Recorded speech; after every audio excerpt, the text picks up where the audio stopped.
Baik, Assalamualaikum warahmatullahi wabarakatuh. Perkenalkan, nama saya Ramdan Nugraha dari kelas IFZ NPM 204023. Di sini saya akan presentasi untuk memenuhi UTS Big Data Analytics.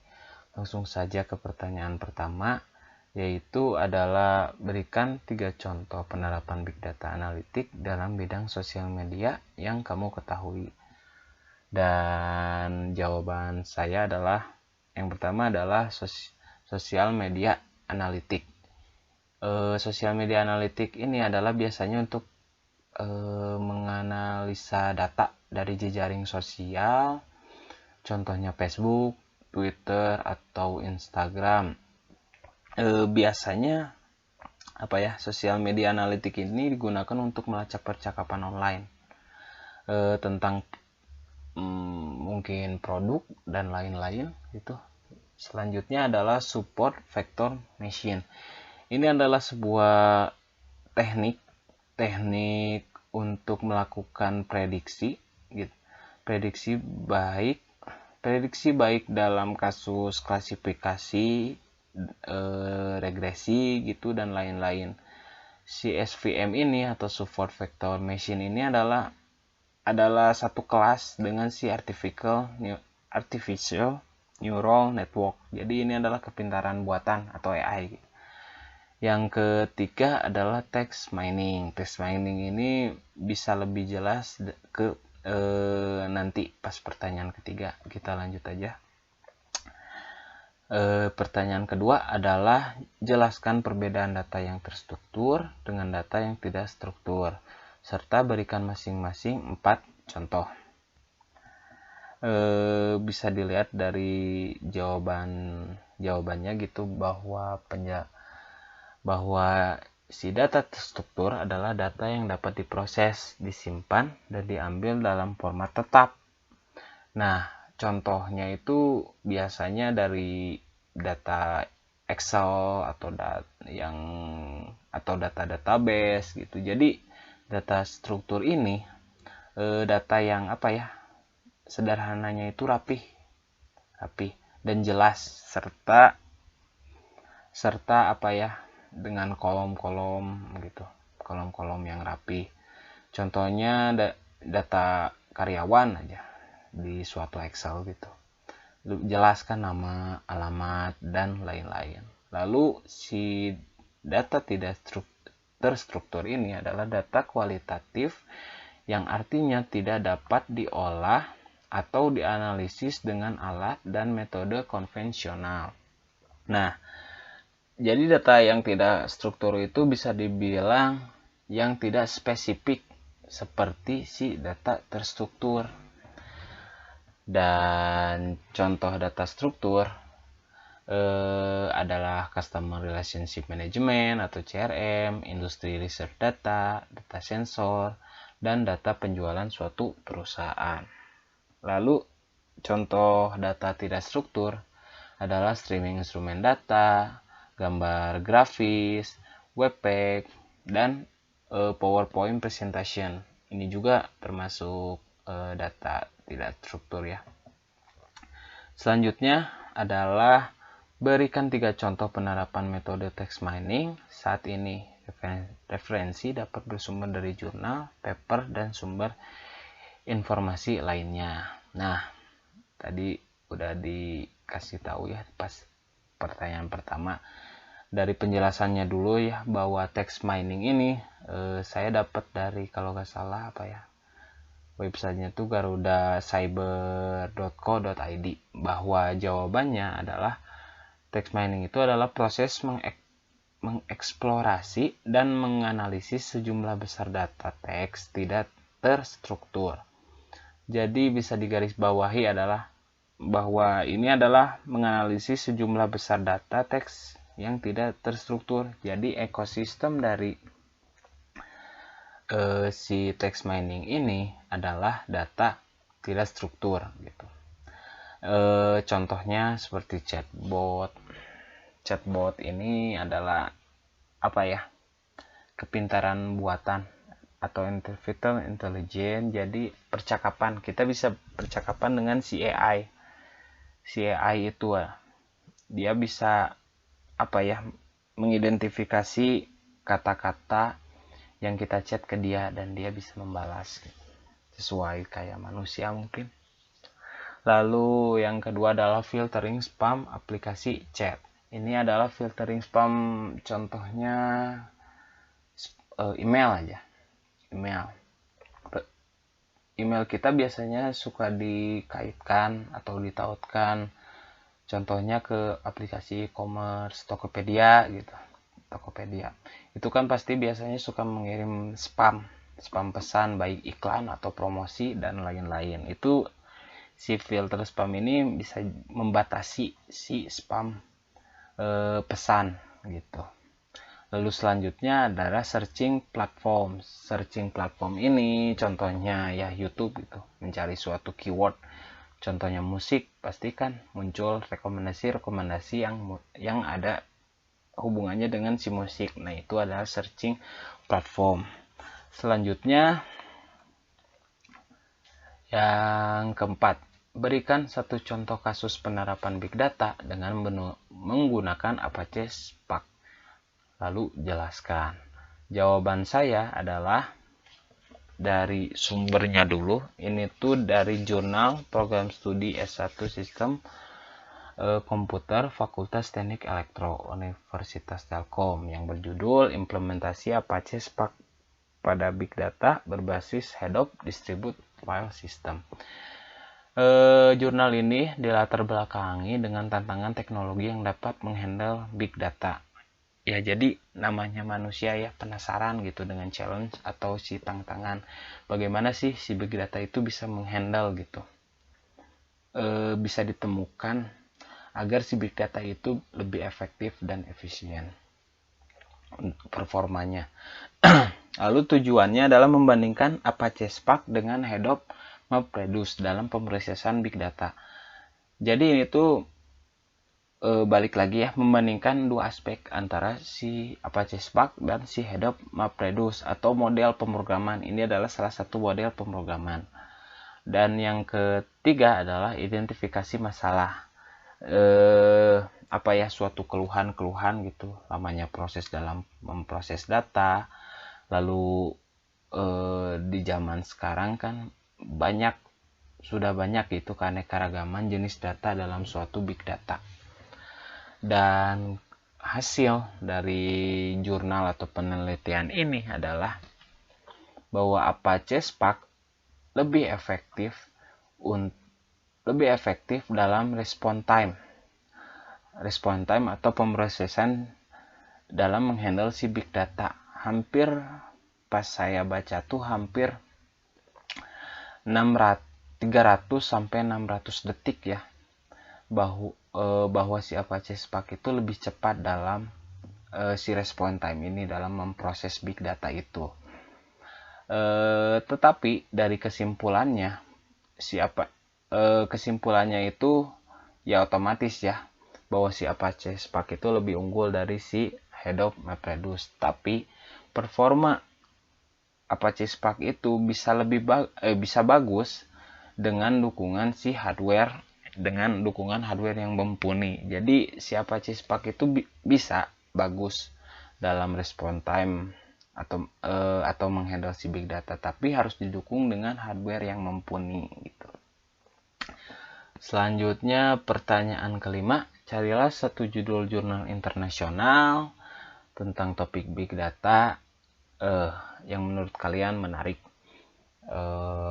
A. Jelaskan permasalahan apa yang diangkat dan diukur. B. Jelaskan model atau metode atau framework apa yang digunakan untuk menyelesaikan permasalahan tersebut.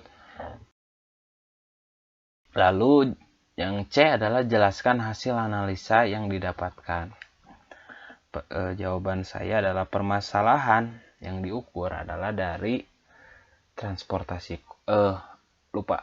Dari jurnalnya dulu ya. Saya bersumber dari jurnal Instek Informatika Sains dan Teknologi volume 5 1 April 2020 yang berjudul Big Data dalam membangun smart city atau kota pintar gitu.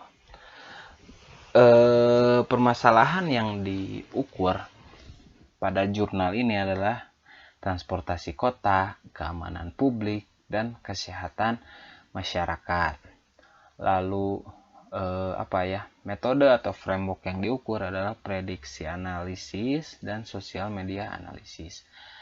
Dan hasil analisanya adalah big data memiliki potensi besar untuk meningkatkan layanan masyarakat dengan dukungan infrastruktur pada seluruh komponen smart city. Saya kasih penjelasan dulu untuk jurnal ini adalah bahwa big data itu bisa dalam jurnal ini bahwa big data itu dipercayai bisa mewujudkan smart city gitu.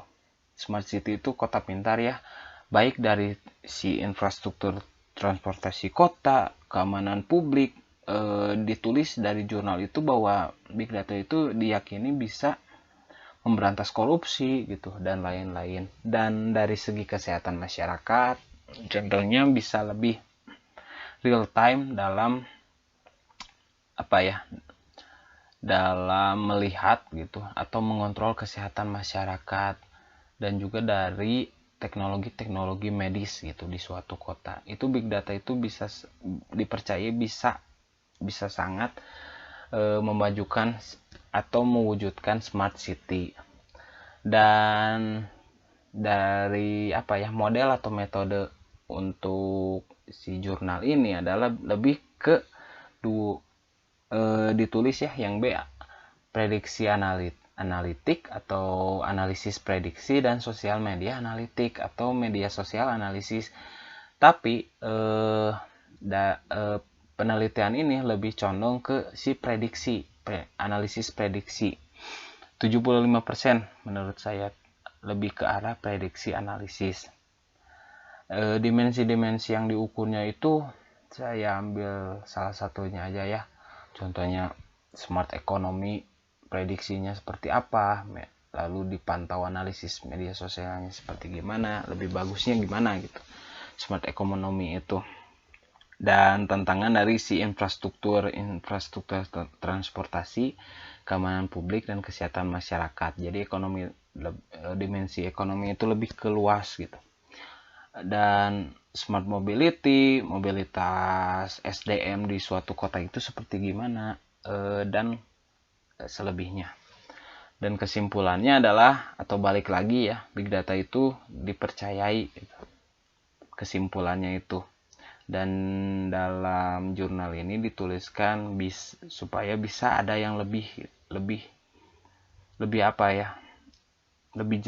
bukan lebih jelas ya, tapi lebih meningkatkan dari penelitian ini, bahwa penelitian ini tuh dari jurnal itu baru sampai segini gitu. Semoga bisa ada yang lebih gitu untuk lebih menjelaskan atau lebih lebih menjelaskan detail, spesifik, serta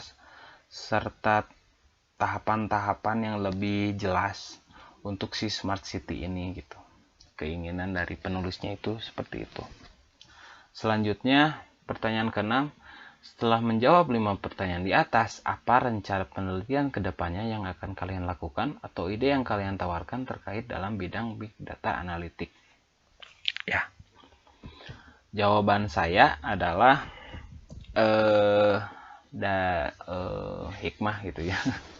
Hikmah dari pengerjaan UTS ini adalah saya lumayan banyak baca jurnal, artikel mengenai big data ini.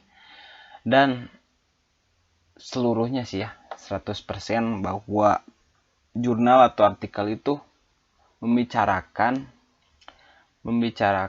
ke arah positif si big data itu. Big data itu bisa mewujudkan smart city kayak yang tadi. Big data itu bisa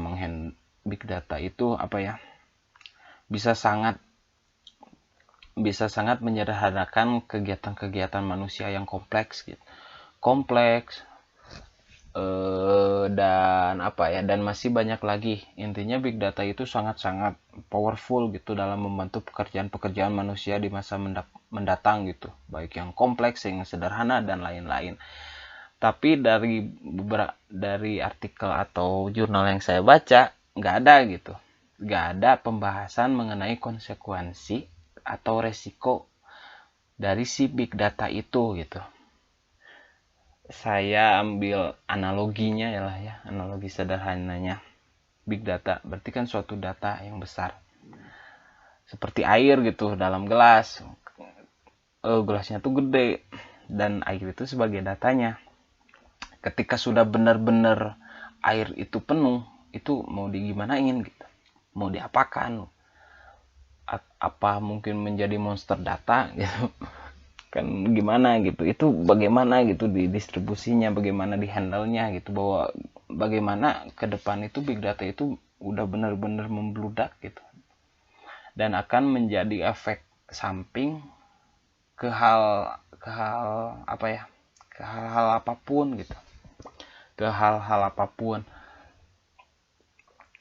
Jadi si big data itu ya namanya sesuatu ya pasti ada apa ya, pasti ada hal buruknya. Jadi lebih ke arah memikirkan mengenai lebih harus memikirkan mengenai antisipasi sih saya, mengantisipasi atau bisa atau lebih bagusnya lebih ke solusi yang lebih bagus gitu, teknologi yang lebih bagus gitu dari si big data itu gitu. Dan alur yang saya sederhana lah ya, alur sederhana yang tahapan dari penelitian ini adalah yang pertama adalah perumusan masalah, yaitu perumusan masalah yang tadi saya terangkan adalah resiko si big data itu gimana, dampaknya, dan lain-lain. Lalu selanjutnya adalah analisis dari si big data itu, dari masalah itu. Berarti kalau masalah ini berarti solusinya gimana gitu. Kalau masalah ini terus dianalisis dan bagi masyarakat atau pemerintah gitu, dan analisis juga itu masalah. Kalau kemungkinannya seperti ini, masalahnya seperti ini, kita harus gimana. Jadi lebih harus menghandle sebelum kejadian yang bisa berefek besar gitu, berefek negatif besar bagi kita gitu. Lalu analisis apakah si big data itu kedepannya dari segi apa ya, benefit ekonominya kayak gimana gitu ke pemerintahan, ke negara, dan lain-lain. Lalu selanjutnya ke hasil dan solusi gitu. Hasil dan solusi dari penelitian itu, apakah capaiannya akan gimana, apakah mungkin lebih ke spesifik banget gitu, solusinya tuh kayak gini, bahwa si big data itu bisa lebih maju atau bisa lebih powerful big data itu gimana gitu, dan lebih tidak berisiko seperti gimana, lebih kepingin gitu sih hasil dan solusinya. Baik, mungkin segitu saja presentasi saya mengenai UTS Big Data. Semoga ya apa ya, semoga Ibu suka gitu. Suka atau jelas. Semoga presentasi saya jelas dan dimengerti loh dengan baik dari segi bahasa, kata-kata, dan lain-lain. Sekian dari saya, terima kasih. Assalamualaikum warahmatullahi wabarakatuh. Selamat malam, selamat pagi, selamat siang.